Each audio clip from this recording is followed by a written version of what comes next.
Sehingga implantasinya ada di corpus uteri. Ya, itu delayed. Kemudian setelah implantasi, maka kehidupan janin ini akan disuplai oleh nutrisinya, oleh sirkulasi darah induk, gitu kan? Sehingga dia nggak membutuhkan iok, ya. Ataupun kalau dibutuhkan itu dalam jumlah kecil, ya. Dan pada mamalia jumlah ioknya yang kecil itu yang disebut dengan oligolesital, ya. Karena sangat kecil dan dia menyebar merata pada seluruh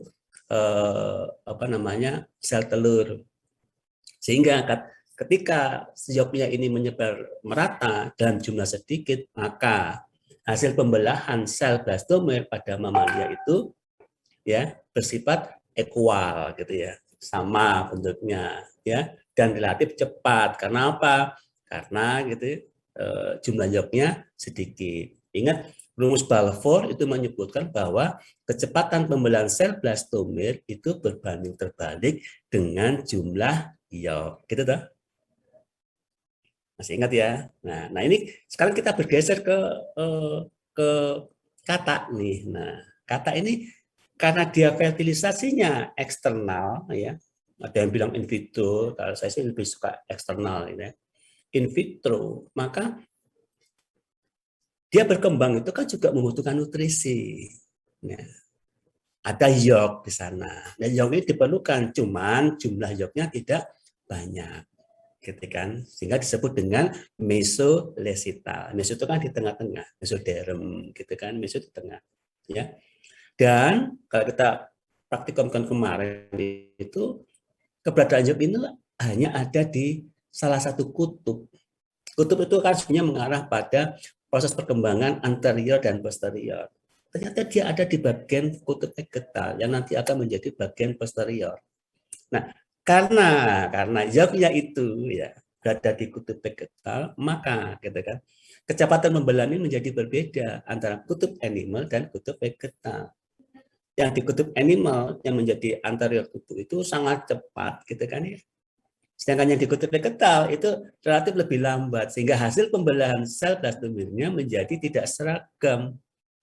Yang kecil ada di kutub animal, yang besar ada di kutub vegetal, gitu kan? Gitu kan? Nah, sekarang kita bergeser lagi ke unggas.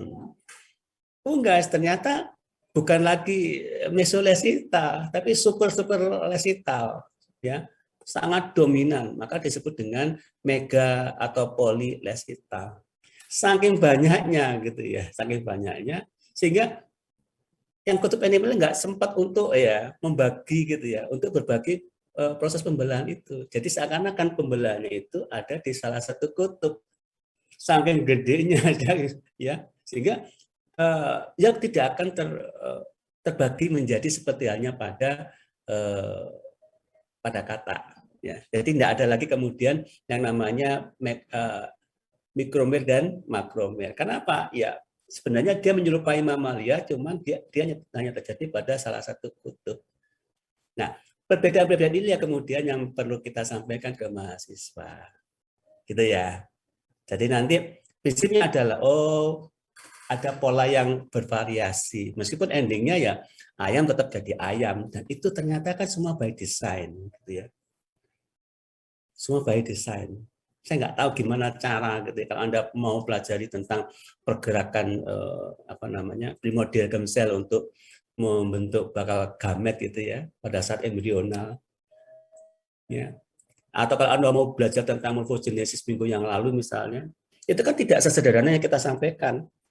Itu sangat rumit dan perlu komunikasi, perlu interaksi dari sekian komponen yang terlibat dalam proses pembentukan jaringan maupun organ. Kok cocok ya, kok sesuai ya, kok tahu ya waktunya kapan dia berhenti, kapan dia berkembang, kemudian kapan dia bermigrasi ya, seperti yang kita pelajari pada saat kuliah kedua ya. Dia bermigrasi dari endoderm ya ke mesoderm. Ya. Masih ingat Pak? Ketika dia menerobos ya talon usus ya, hind itu yang kemudian ya akan mencapai pada genital ridge. Loh ya, itu gimana ceritanya? Lah kok tahu di sana itu ada tempat yang sesuai dengan dirinya? Ya samanya kalau Anda sakit misalnya, sakit mata misalnya, kemudian Anda perlu antibiotik yang disuntik misalnya, kenapa yang disuntik kok pantat Anda bokong gitu ya? Kok bukan mata Anda disuntik? Kan gitu loh. Berarti akan ada kesesuaian bahan yang kemudian ya dimasukkan ke dalam sistem tubuh itu yang kemudian mencapai mata dan mata bisa sembuh. Ya. Seperti hanya hormon-hormon yang Anda miliki, jumlahnya sangat kecil ya. Maka disebut dengan endokrin gitu ya. Dan dia di-list ke pembuluh darah ya. Ketika Anda masih kecil dan menjadi dewasa kelamin, kalau bahasa hewannya dewasa kelamin sih masalahnya. Ya. Itu kan karena faktor otak sudah menghasilkan hormon yang merangsang testis Anda supaya menghasilkan sperma. Kan gitu kan. Kapan? Kapannya itu kan pada umur tertentu. Ya. Samanya pada gadis gitu kan. Ketika otaknya sudah mulai berfungsi menghasilkan FSH dan LH, maka mulailah menghasilkan bakal sel telur. Ya, efek dari produksi sel telur adalah sisa-sisa sel folikel yang kita kenal dengan korpus luteum, itulah yang kemudian menghasilkan progesteron, hormon kelamin. Ya, hormon ini kemudian mempersiapkan dinding rahim untuk menyiapkan bila mana terjadi fertilisasi dan siap untuk menerima implantasi. Kalau tidak ada fertilisasi, tidak ada implantasi, maka ya dinding ini akan luruh karena kadar progesteronnya semakin berkurang. Coba bayangin, ya itu kapan gitu ya? Kok tahu bahwa gitu kan? Dia dihasilkan kapan dia berhenti dan itu ada siklusnya. Oke, ada pertanyaan? Nah, kalau tidak, oke, sekarang kita loh, kok sudah kawin-kawinan gini? Oke. Sehingga kenapa kok kita menggunakan kata ya? Kata ini kan sebenarnya model klasik ya dalam menjelaskan banyak hal gitu ya. Kalau kita lihat dari siklus hidup dari kata misalnya ya, mulai dari dewasa ya, kemudian dia menghasilkan gamet gitu kan. Maka proses untuk menghasilkan gamet ini disebut dengan gametogenesis ya. Kemudian terjadi fertilisasi, sigot yang terbentuk kemudian membelah menjadi 2 sel, 4 sel dan seterusnya ya. Fase ini yang dikenal dengan cleavage ya, membelah. Apapun namanya sebenarnya tidak ada masalah selama itu memang disepakati ya. Anda boleh menyebut dengan embrio 2 sel, 4 sel selama itu memang bentuknya seperti yang sudah bisa kita perlihatkan itu 2 sel, 4 sel ya. Nah, ketika ada praktikum ya offline itu nanti bisa suatu ketika itu, maka slide yang kita miliki itu tidak pernah menyebutkan sebagai gitu kan 2 sel 4 sel, tapi early cleavage dan late cleavage ya. Kenapa ya? Setidaknya begini loh. Ini kan cara untuk menunjukkan identifikasi gitu kan.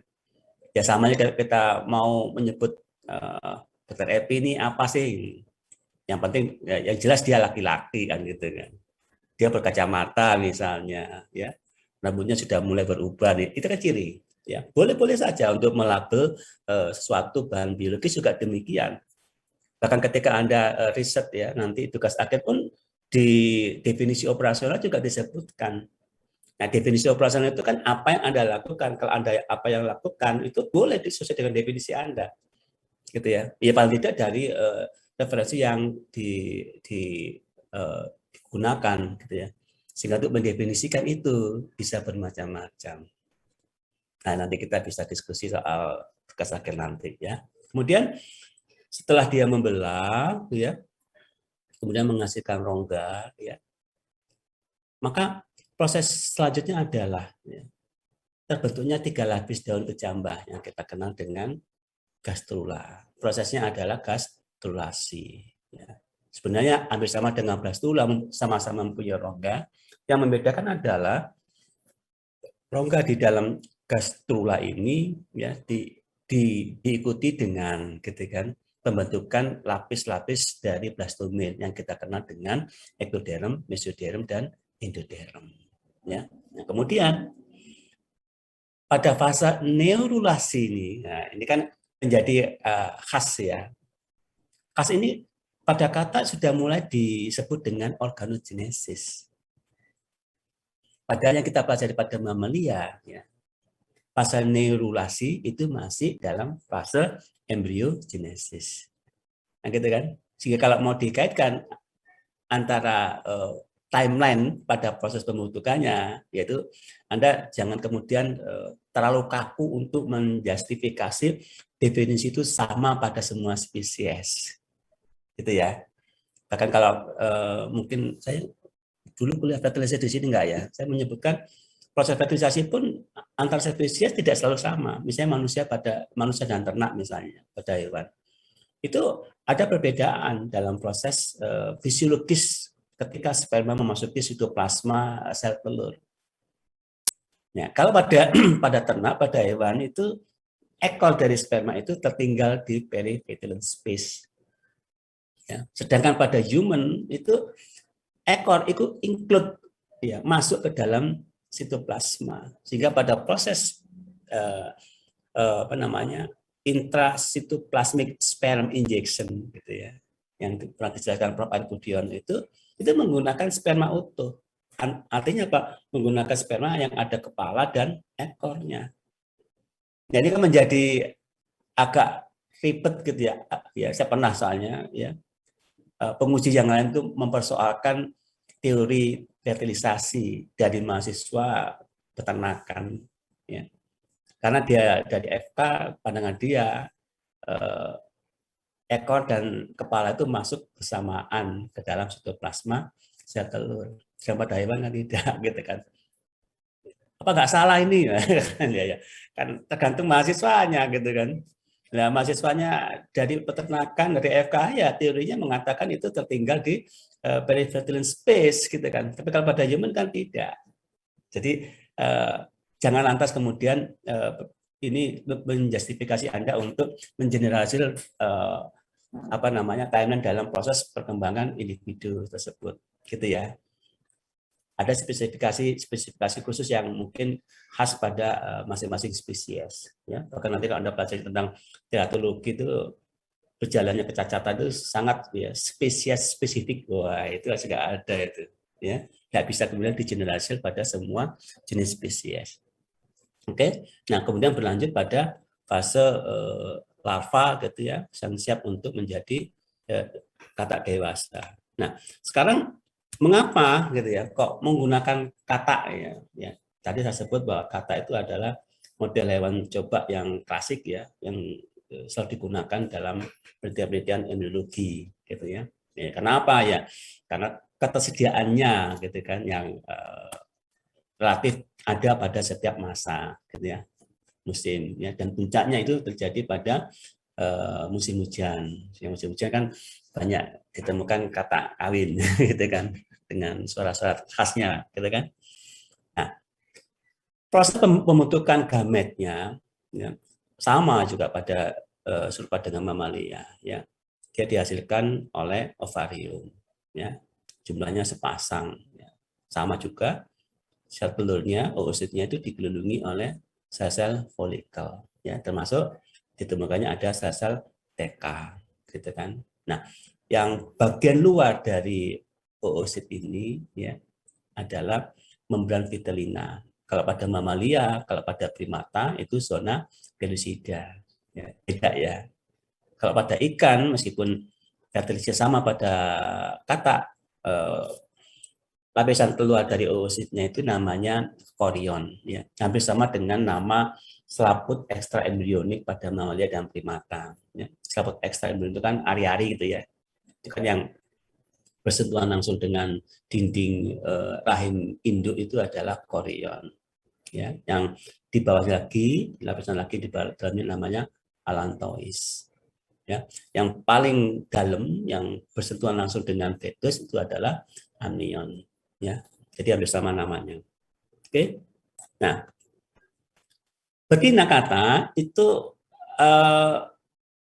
dia ya bisa diinduksi untuk mengalami ovulasi ya dengan menyuntikkan ya, bukan ekstrak, ini gerusan ya. Ekstrak itu kan sebenarnya ada proses yang lebih detail gitu ya, melalui skala laboratorium, tapi ini kan tidak, ini kan hanya menggerus ya pada bagian hipofisa yang menjadi pabrik ya, FSH dan LH yang kemudian bisa kita lakukan penggerusan bagian otak ini yang kemudian kita suntikkan ke sakus abdomen ya, ke kantong abdomen dari kakak, sehingga kakak akan terangsang untuk menghasilkan sel telur. Ya, kalau pada ikan namanya hipofisasi gitu ya. Jadi injeksi kelenjar hipofisa ya, kemudian disuntikan pada induk untuk merangsang perkembangan folikel dan menghasilkan atau ovulasi sel telur. Nah, kalau kita lihat dari mekanisme ovulasi ya, umumnya memang terjadi karena faktor hormonal ya. FSH itu merangsang perkembangan folikel, LH itu yang menyebabkan terjadinya ovulasi ya. Dengan rupturnya pada dinding folikel pada bagian tepi korteks ovarium itu yang kemudian ya menyebabkan dia ovulasi ya. Nah, ternyata ovulasi yang dirangsang oleh hormon ini pada hewan yang lain tidak seperti yang digambarkan ya. Secara fisiologi memang ada persamaan, tapi gitu ya, untuk terjadinya ovulasi, lepasnya sel telur dari ovarium itu juga karena faktor lain.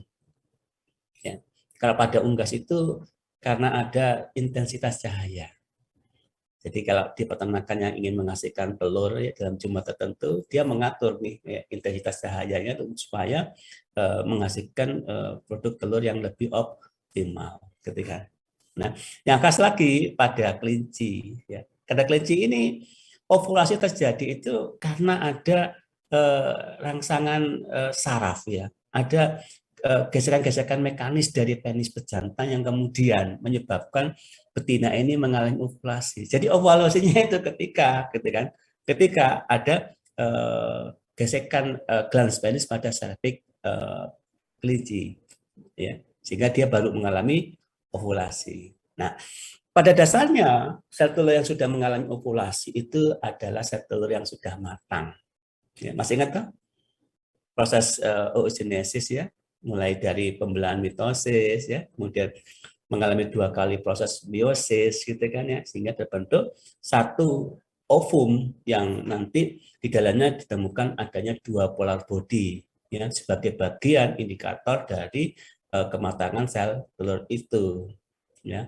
Artinya dia siap untuk difertilisasi ketika ya dia sudah mengalami 2 kali pembelahan meiosis yang ditandai dengan adanya 2 polar body gitu loh ya. Oke. Nah, ini kalau kata kawin ya, kata kawin. Kalau kata kawin kan masih mending gitu ya, masih ada kontak fisik gitu ya. Ya, meskipun toh pada akhirnya baik yang jantan maupun betina itu kan akan mengeluarkan gametnya itu di lingkungan ya. Sehingga fertilisasinya tetap di luar tubuh gitu kan. Masih menggambarkan ini ada intensitas seksual gitu kan, serupa pada mamalia maupun pada primata ya. Kalau pada ikan kan nggak jelas gitu ya, nggak jelas ya. Relatif mungkin tidak banyak kontak genital yang kemudian itu bisa menggambarkan dari sebuah kontak seksual seperti halnya pada mamalia dan pada primata. Saya pernah melakukan pengabdian masyarakat ya, budidaya ikan nila kalau nggak salah di pondok pesantren Darussalam di daerah Lawang itu ya. Saya dengan teman tim dari Fakultas Perikanan yang kemudian memberikan kuliah ataupun semacam pembekalan gitu ya tentang fisiologi ikan tuh kawin gitu kan. Nah, yang disasarkan santri, santrinya itu masih SMP gitu. Jadi dia itu sekolah tapi juga mondok ya. Ketika dijelaskan ada pertanyaan yang mengagetkan kita gitu ya. Ketika ada santri yang kemudian bertanya, teman saya waktu itu kan perempuan yang menjelaskan tentang fertilisasi pada ikan. Bu, mau nanya, ketika ikan jantan dan betinanya kawin gitu ya, kan dia sudah tahu bahwa ikan jantan dan betina itu kan kawin kan di lingkungannya, sebetulnya pada kata. Apakah ikan ini mengalami orgasmus? Tahu orgasmus? Tahu ya? Apa? Itu. Coba. Tahu Pak? Ini kan pengetahuan ilmu populer ya. Orgasmus itu apa ya penjelasannya? Tuanya sel sperma, dok. Hah? Gimana itu? Orgasmus itu adalah? Halo? Suara saya terdengar. Oke, oke. Orgasmus adalah kira-kira apa? Uh, apa namanya? Mungkin seperti ejakulasi, dok. Oke. Terus? Uh, berarti kalau jantannya berarti ya pengeluaran sel spermanya itu. Oke. Nah, jadi orgasmus itu sebenarnya bukan sekedar pengeluaran sperma ya, tapi puncak puncak kenikmatan seksual gitu ya dimaksud, ditandai dengan ejakulasi gitu ya, paham ya. Jadi yang ditanya itu adalah ekspresi rasa gitu kan. Kaget kita itu, anak SMP menanyakan orgasmus, bayangin, santri lagi kan, ya. Padahal ya, saya pernah punya pengalaman ya, wah itu luar biasa ya, mahasiswa. Kami dulu tuh kalau memberikan kuliah itu hampir semuanya ada praktikumnya. Termasuk ketika kita ngomongin gametogenesis itu kita dulu praktikum itu menggunakan alat kelamin. Ya, kita ambil dari rumah potong hewan, macam-macam. Itu mulai dari sapi, kambing dan babi, bayangin. Ada variasi dari organ genital waktu itu. Ya. Nah, karena RPH itu bukanya subuh gitu kan ya, pagi hari, kita tuh minta bantuan mahasiswa. Ya, mahasiswa untuk mengambilkan ya, kan janjian gitu ya, cuman tolong diambilkan untuk praktikum. Nah, kebetulan yang kita minta bantuan itu adalah putra dari dekan FKH waktu itu. Putra, bayangin, anaknya dekan FKH waktu itu. Nah, karena kita minta untuk mengambilkan alat kelamin jantan dan betina, gitu ya. Mahasiswa itu nggak bisa bedakan antara instruksi alat kelamin dengan mata kuliah embriologi. Apa dia bilang ke bapaknya? Pak, saya mau ke RPH, disuruh dokter Ika, katanya. Lu apa? Mau ngambil embrio jantan dan embrio betina. Umat. Dokter Ika langsung dipanggil. Gimana kamu caranya ngajarin anak saya untuk mengambil embrio jantan dan betina? Bayangin. Ya. Kenapa? Nggak bisa bedakan. Bahkan saya tuh pernah punya mahasiswa dari Timur Leste, dulu namanya Timur itu. Nggak bisa bedakan yang namanya mana itu testis, mana itu penis gitu loh. Bayangin. Nggak tahu itu mana pistolnya, nggak tahu mana itu pelornya. Makanya saya seringkali kalau hal yang sederhana ini, saya tanya dulu, saya khawatir. Ketika saya menjelaskan, kemudian Anda nggak menangkap gitu loh, bahwa apa yang saya maksud itu adalah definisinya sama. Ya, karena di video kan bayangkan kan kalau misalnya orgasme itu ya memang ejakulasi. Terus kalau perempuan gimana? Kan gitu kan. Jadi itu kan sebenarnya lebih pada puncak rangsangan seksual pada hubungan kelaminnya gitu. Anak SMP sudah menanyakan hal itu kepada kami waktu itu. Kaget kita itu SMP dan orgasmus. Padahal mahasiswa saya nggak pernah berani nanyakan soal hal yang demikian. Ngomongin soal testis, penis, vagina, gitu saja malu-malu. Gitu. Padahal informasi sudah sangat kuat. Ya. Nah, ketika dia melakukan pemijahan, ya kalau pada kata ini, ikan akan menghasilkan telur, akan diikuti dengan penyemprotan sperma atau spermiasi dari pejantan. Ya. Kalau Anda ingin tahu, nah ini adalah telur kata gitu ya. Hitam yang di luar itu bening itu adalah jelly membran. Ya. Oke. Nah, ya ini kalau mau dilihat lebih dekat gitu ya. Nah, fungsi jelly membran ini adalah untuk melindungi ya karena dia dikeluarkan di alam ya. Kemudian fungsi yang berikutnya adalah ini sebagai perlekatan supaya enggak terurai satu dengan yang lain Nah, yang lebih urgent lagi adalah dia fungsinya seperti ini, kaca pembesar, memfokuskan sinar matahari itu supaya kondisi di sekitar ya, telur-telur itu lebih hangat. Ya. Fertilisasinya sudah saya sebut secara eksternal, ya. Kemudian serupa dengan pada mamalia pada proses fertilisasi. Nah, yang khas adalah ya pada kata ini polar body kedua sebagai bagian dari meiosis kedua itu terjadi pada saat sperma kontak dengan sel telur. Jadi yang namanya kematangan dari telur dari masing-masing spesies juga berbeda. Ada yang matang sebelum ovulasi, ada yang matang saat ovulasi, ya, ada yang matang itu pada saat menjelang fertilisasi. Ya, oke. Nah, ini enggak perlu. Nah, ini yang kemudian saya ingin sampaikan. Ya. Ketika terjadi zigot, ya, maka akan terjadi pembelahan 1, 2, dan 3, dan seterusnya. Ya. Jadi kalau ada pembelahan 1, 2, 3 itu, nah kira-kira Anda bisa tahu nggak kalau ini dirumuskan ya sebagai rumus apa, gitu ya. Pembelahan pertama menjadi 2 sel, pembelahan kedua menjadi 4 sel, ya. Pembelahan ketiga itu 8 sel. Ini kalau mau dirumuskan, tahu nggak rumusnya apa? Ya, rumusnya adalah 2 pangkat N, gitu loh maksud saya. Ya. Jadi kalau pembelahan ketiga itu pasti 8, gitu loh, 2 pangkat N dan seterusnya. Nah, pembelahannya itu yang pertama adalah membagi, ya, membagi bidang ekuatorial, ya, bagian tengah pada. Kemudian pembelahan kedua itu tegak lurus pada pembelahan kedua, tegak lurus, berarti dia menyilang, gitu kan. Sedangkan pembelahan ketiga akan sejajar dengan bidang ekuatorial dan seterusnya, ya. Mungkin ini sudah pernah dijelaskan di praktikum sehingga saya mungkin tidak terlalu banyak menjelaskan. Yang hasil dari pembelahannya akan menghasilkan mikromir dan makromir. Mikromir itu ada di kutub animal, makromir ada di kutub vegetal, ya. Kemudian dia berlanjut akan membentuk rongga. Rongga sebenarnya terbentuk ya bagian dari gerakan-gerakan yang masif dari kutub animal ke kutub vegetal. Jadi ada gaya balik yang kemudian akan membentuk ruang. Yang ruang ini akan diperlukan dalam proses reorientasi, reorganisasi dari sel-sel blastomir.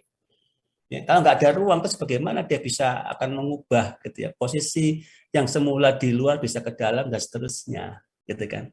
Jadi tentu ada ruang. Ya. Sampai akhirnya kalau misalnya pada ruang ya ruang yang terbentuk gitu, teorinya nggak usah ya, langsung aja ke praktek aja ya. Ruang yang terbentuk itu ya memungkinkan untuk terjadinya reorientasi dan reorganisasi sel-sel blastomir. Ya, ingat bahwa gerakan dari kutub animal dan kutub vegetal itu masih gitu ya, bersifat masif. Ya, dia terus seperti itu. Ya, sehingga ketika terjadi stagnan pada bagian ya ekuatorial itu yang kemudian menyebabkan massa ini tidak lagi punya ruang selain mencari ruang yang lain yang sekiranya itu bisa dia tempati. Sehingga celah BP ini ya, BP ini adalah sebenarnya gerakan ya, sel blastomir yang masif ke kutub vegetal. Karena massa yang ditekan adalah massa yang berat, maka tidak ada peluang yang lain kecuali dia masuk ke dalam melakukan gerakan yang namanya invaginasi. Ya, ingat ya bahwa pergerakan sel blastomir karena macamnya banyak. Ada epiboli, ada emboli, ya, ada involusi dan seterusnya. Nah, gerakan ini yang kemudian menimbulkan celah. Celah ini yang kemudian disebut dengan bibir dorsal of blastopore. Celah ini makin lama makin membesar. Ya, membesar. Ya. Ruang yang terbentuk itu yang disebut dengan arkenteron A, gitu ya. Atau yang kita kenal dengan gastrosol. Ya. Gerakan terus berlanjut ya, yang menyebabkan pertama dia akan membentuk lapisan baru yang lebih dalam. Ya. Gerakan ini kemudian meluas, arkenteron akan membesar gitu ya. Dan dia akan menekan rongga blastosul. Ya. Sedangkan yok yang ada di daerah kutub bergetar mau nggak mau akan terdorong, gitu loh. Itu prinsipnya. Nah, terdorong kemana? Ya tentunya terdorong ke arah di mana celah awal itu akan terbentuk.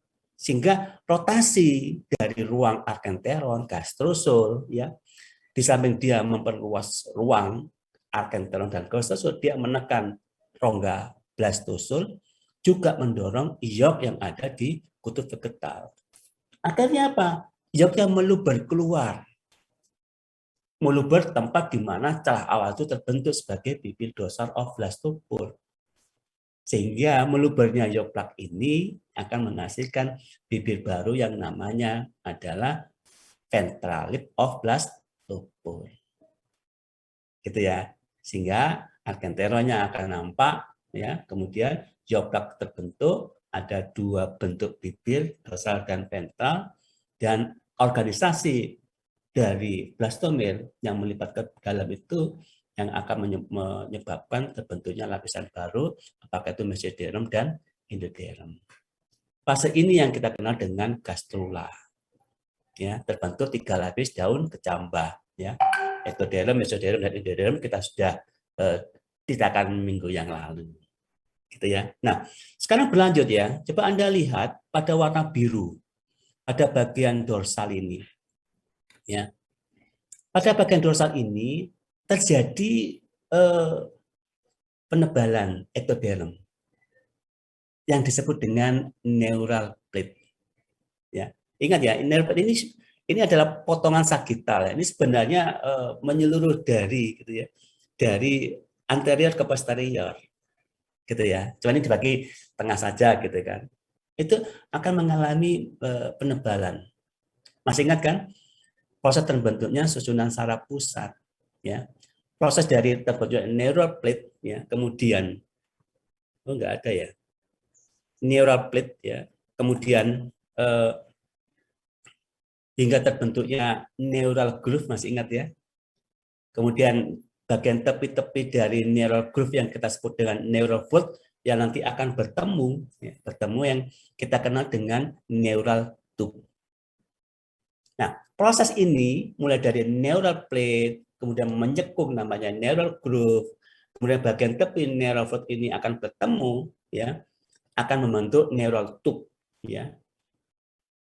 Yang kemudian kalau kita lihat ini menutup dari anterior sampai ke posterior.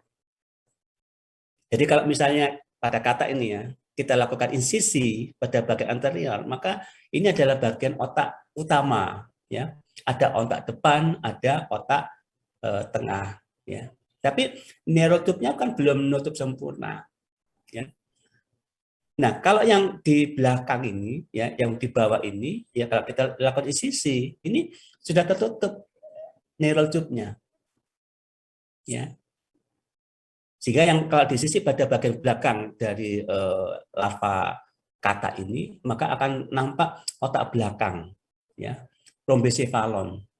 Jadi otak belakang ya rhombocephalon sudah membentuk neural tube, ya, sampai ke belakang. Sehingga keberadaan neural tube ini penting dalam proses pembentukan otak plus dengan derivat-derivat yang ada di masuk ke dalam sumsum tulang belakang kita. Ya, sehingga kegagalan dalam proses neural tube itu yang kita kenal dengan encephaly. Kalau di bagian posterior, di bagian belakang, itu yang kita kenal dengan spina bifida. Nah, semua proses ini mulai dari neural plate, dari anterior sampai ke posterior itu karena induksi dari mesoderm, chorda mesoderm yang kita kenal dengan notochord. Ya, masih ingat kan dengan teori organizer, di mana lapisan yang satu menghasilkan zat induktor yang merangsang lapisan lain untuk membentuk organ, ya, membentuk jaringan dan organ tubuh, ya. Sehingga kalau Anda lihat ya sampai ke belakang, ya, ini prosesnya lebih lengkap, ya. Nah, itu saudara yang bisa saya sampaikan. Saya jam 9 ada pembekalan PPD ya. Monggo. Ada pertanyaan? Masih ada waktu beberapa menit. Silakan.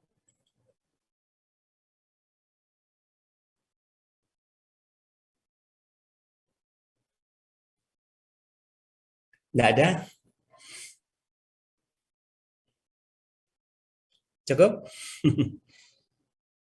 Kok hening? Mungkin cukup, Dok. Oke, cukup ya. Oke, kita akhiri.